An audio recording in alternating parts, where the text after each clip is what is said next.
Hello les accros de One Piece, attention, cette vidéo contient des spoils absolument monstrueux, donc si tu n'es pas à jour sur le chapitre 1053 et que tu ne veux pas pleurer du sang, eh bien file, mais abonne-toi si ce n'est pas déjà fait. Un malheur, oh pardon, un chamboulement n'arrive jamais seul. Vous serez tous d'accord avec nous, le fait que le titre de Shichibukai soit tombé accélère grandement la fin de l'œuvre. Si on rajoute à ça la chute des deux Yonko, la fin est forcément proche. Mais la surprise que vous avez tous eue en lisant ce chapitre, ce n'est pas le fait que Luffy soit devenu empereur, oh non, mais le fait que lui, ce cher Baggy le clown, en soit devenu un. Ça, c'est une surprise de taille. Un vrai ravissement pour ceux qui étaient en quête de surprise dans ce gigantesque arc Wano. Et forcément, cette nomination a apporté son lot de questions, alors oui, on va y répondre aujourd'hui. On lâche les théories les plus conséquentes sur Baggy. Et force est de constater que ça fait déjà un moment qu'on en parlait et on avait eu raison sur sa nomination. Et si vous croyez pas qu'il est mort, attendez jusqu'à la fin, parce que c'est fort probable. Donc là, vous l'aurez compris, c'est vraiment une très grosse théorie qu'on a préparée depuis très longtemps, donc sur plusieurs vidéos. Et là, donc on va parler énormément de choses importantes. Il y aura du Rox, il y aura du Shanks, du Baggy, enfin énormément de choses. Et comme d'habitude, on a deux choses à dire sur la chaîne. La première, c'est que nos lives sont de plus en plus conséquents, de plus en plus longs et de plus en plus sympathiques. Venez nous voir jouer, même si... faites-vous votre avis. Les habitués le savent. Bref, on a fait du Mario Kart hier, voilà. La prochaine fois, ce sera du Fall Guy. Le Fall Guy, c'est jeudi, donc demain. On hésite à faire en fait en live en même temps sur Raftel et en même temps sur Twitch. Donc à vous de nous dire en commentaire si on fait les deux en même temps ou si vous voulez juste venir sur Twitch. Sachant qu'on développe pas mal de choses sur Twitch et ça peut être intéressant pour vous. Ça va être une bonne communauté en parallèle de YouTube et on va évoluer sur les deux. Ça va vous faire plaisir. Et donc la deuxième chose, comme d'habitude, ce sont les super thanks. Donc pour vous remercier, on cite vos noms et vos commentaires. Donc le premier, c'est 3D Flow qui nous dit « Salut Nakama, je trouve que Ryokyu ressemble à Adam Driver, pas vous ?» Eh bien oui, quand même un peu, mais avec une tête vachement plus méchante. Mais ne vous inquiétez pas, parce qu'on va faire une grosse vidéo sur Ryokyu. Et il rajoute aussi qu'il a une petite théorie Rox dit Baggy, le fils caché de Shebek.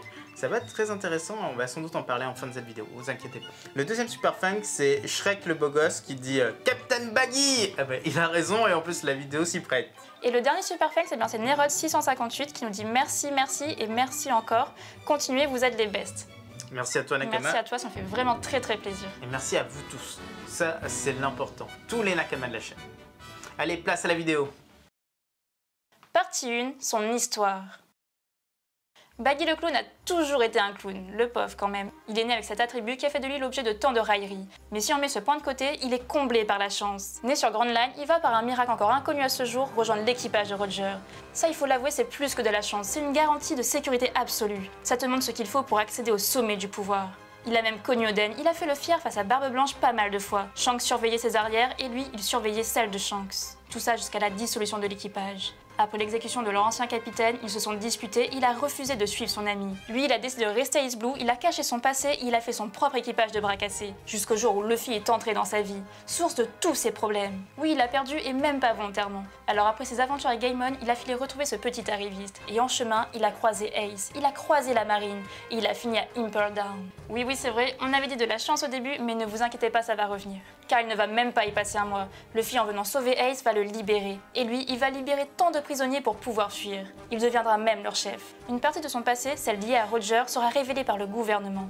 À Marineford, il survit aux attaques de tout le monde. Il hurle même sur Barbe Blanche par accident. Et il sauve Luffy. Il se chamaille avec Shanks exactement comme deux frères. Et tout ça, ça a fait de lui un Shichibukai aux yeux du gouvernement. Avec un équipage si fort. Après l'ellipse, sa flotte s'est encore agrandie, au point où il intègre 5 géants. De quoi rendre Big Mom jalouse. Et enfin, il perd son titre de Shichibukai. Oui, il a dit qu'il allait fuir. Oui, il voulait abandonner tout le monde. Mais il est devenu Yonko aux côtés de Shanks. Décidément, les héritiers de Roger ont le vent en poupe ces temps-ci. Numéro 2, Jones. Pour bien comprendre cette théorie, il faut rajouter quelques petites choses, dont la fameuse quête finale de Baggy. Oui, la quête finale. Depuis son entrée sur Grand Line, il avait deux obsessions. La première, c'était Luffy, évidemment. Il ne l'aura pas. Ça, vous le savez tous. Sinon, franchement, bravo Baggy. Après, il disait qu'il attendait que la prime de Luffy soit bien assez élevée. Là, on trouve qu'il atteint un bon niveau. Et le second, c'est un trésor bien particulier, celui du Capitaine Jones. Il a passé sa vie à le chercher alors qu'il aurait pu juste trouver un autre trésor. Par exemple, celui de Skypiea était à portée de main pour lui. Il savait exactement où il se trouvait. Mais non, il n'a pas voulu faire ça. C'est bien le trésor de Jones qu'il veut. Or, ce trésor, il est plus que particulier. Il a l'air maudit. Selon les légendes, il appartenait à l'ancien membre des Rox, le Capitaine Jones. Lui aussi, après l'incident de God Valley, il a formé son propre équipage, mais il avait réussi à cacher un énorme trésor sur une île en forme de tête de mort. Voilà pourquoi Baggy ne fouille que ces îles. Et Jones, à l'époque, il ne voulait pas le partager avec son nouvel équipage. Fatigués, ces hommes se sont mutinés. Et pouf, ils ont tué leur capitaine. On le revoit à Trailer Bark d'ailleurs sous forme de zombie. Mais il y a énormément de choses qui nous gênent avec ça. Premièrement, un pirate qui a un trésor, il en fait quoi? Eh bien, il le dilapide. Il l'utilise pour vivre une très belle vie. Mais non, lui, il l'a caché et ne l'a plus jamais repris. Puis au bord de l'assassinat, il aurait pu dire quelque chose. Au moins pour survivre, mais il ne l'a pas fait. Et enfin, cette fameuse île en forme de tête de mort, c'est pas courant dans One Piece. Car ça fait référence directement à la ruche. Ça coule de source. C'est le QG de son ancien équipage. Voilà pourquoi ce trésor, ce secret est lié aux Rocks. Et enfin, dites-vous que tout a une importance dans One Piece. Une preuve? Eh bien regardez la couverture du tome 25, elle ressemble à ça. Et plus de 19 ans plus tard, on a cet article de journal incroyable qui montre ces quatre-là dans la même disposition. Est-ce que c'est un hasard? Non, sûrement pas. Bref, concernant le trésor du Capitaine Jones, nous on en est certain, ce n'en est pas un. Sur la ruche, il y a énormément de pirates. Si c'était bien un trésor en or, ça serait découvert depuis tellement longtemps. Alors pour vous, c'est quoi? Eh bien on en a déjà parlé. Pour nous, c'est une âme, une existence propre. Et Nakama, on est à la moitié de cette vidéo, donc n'oublie pas de lâcher ton petit like, de t'abonner si ce n'est pas déjà fait, et de t'amuser en regardant les vidéos, tout simplement. Partie 3, le méchant.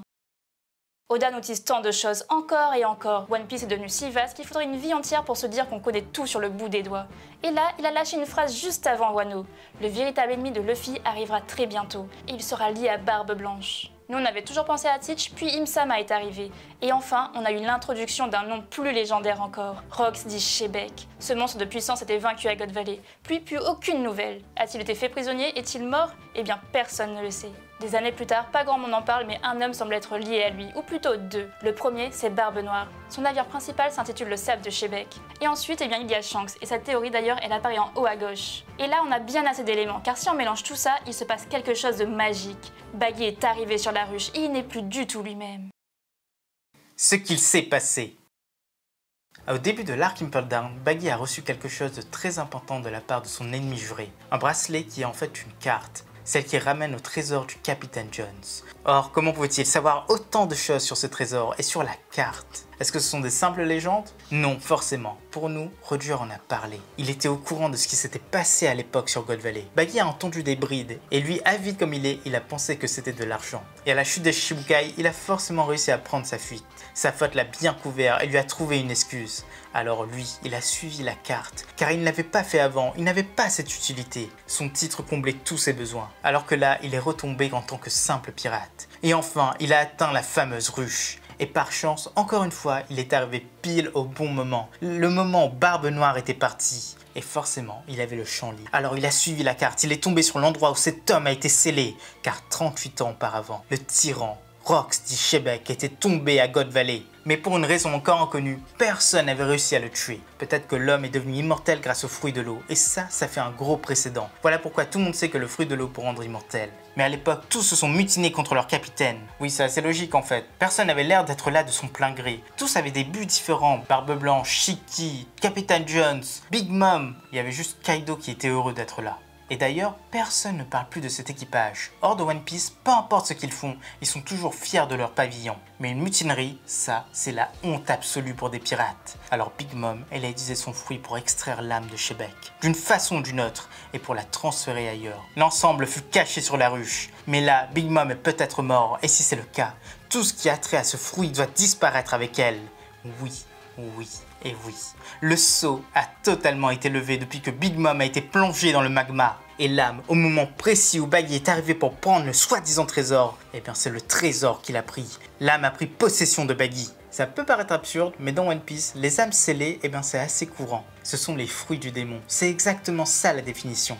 Et le plus important, ce sont les Ito-Itonomi. L'âme d'un dieu a pu être scellée, alors pourquoi pas celle d'un mortel? D'ailleurs, ce n'est peut-être pas grâce au fruit du démon de Big Mom, mais peut-être que sur God Valley, il y avait quelque chose qui pouvait sceller les choses, qui pouvait créer des fruits du démon directement. Ce qui expliquerait pourquoi Shebek est parti là-bas, et ce qui expliquerait pourquoi maintenant cette île est totalement cachée. Et ce satané Shebeck, eh bien il est revenu. Il est ensuite directement passé à l'action avec la flotte de Baggy. Il est devenu un empereur. Il a relancé le Davy Back Fight. Il s'est fait une flotte encore plus grande. Et il est devenu empereur. Le gouvernement ne connaît pas encore son vrai nom. Mais Baggy, pour nous, n'est plus lui-même. Et oui, il n'a pas tant de chance que ça. Mais on sait que nombre de personnes seront assez dubitatifs. Alors on sort la solution très simple, et pas à exclure forcément. Baggy n'a rien fait du tout, mais sa flotte a tout terrassé. Et surtout, le World Economic a lâché une très grande info. Baggy serait un D. Et dans ce cas-là, il serait le descendant de Shebeck. Souvenez-vous, il est né sur Grand Line et très peu de temps avant l'incident de God Valley. Les dates correspondent. Mais nous, on mise bien sur la première solution. Voilà, c'est déjà la fin de cette vidéo, on espère que ça vous a plu. Alors n'hésitez pas à laisser le petit like comme d'habitude, à commenter pour nous dire ce que vous en avez pensé ou vos théories, et de vous abonner, ce n'est pas déjà fait. A bientôt les accros de One Piece.